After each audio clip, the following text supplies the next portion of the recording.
यहाँ पे अगेन हमें LHS से RHS प्रूव करना है, राइट?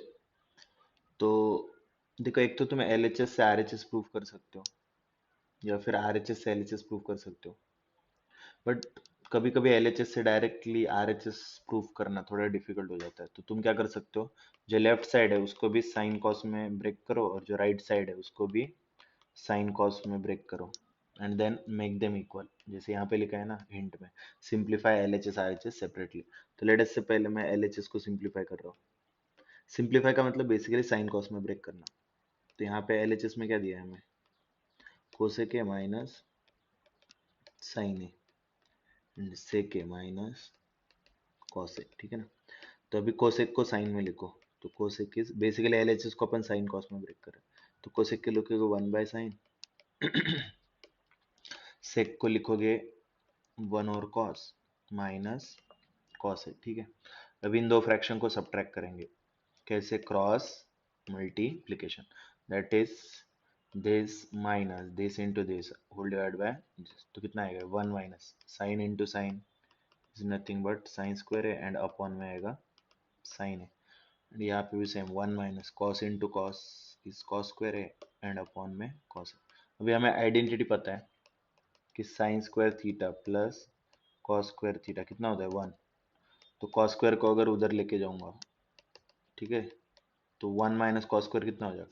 कॉस स्क्वायर उधर गया तो माइनस कॉस स्क्वायर हो गया, तो 1 माइनस कॉस स्क्वायर कितना है? Sine square. तो जो 1 माइनस कॉस स्क्वायर है उसको अपन साइन स्क्वायर से रिप्लेस कर सकते हैं, राइट?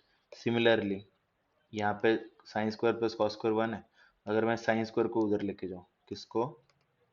साइन स्क्वायर को, तो साइन स्क्वायर उधर जाके माइनस साइन स्क्वायर हो जाएगा।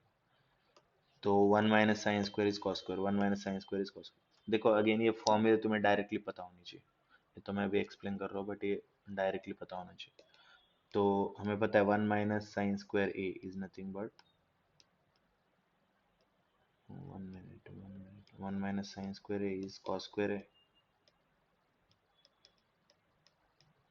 And 1 minus cos square A is sine square ए।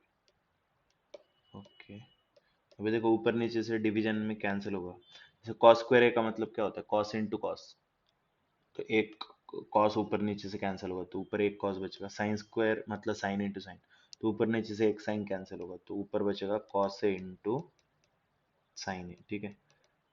तो बेसिकली जब मैंने इसको अभी फर्दर सिंप्लीफाई नहीं किया जा सकता, तो जब मैंने LHS को सिंप्लीफाई किया तो मुझे LHS कितना है सिंप्लीफाइड फॉर्म में?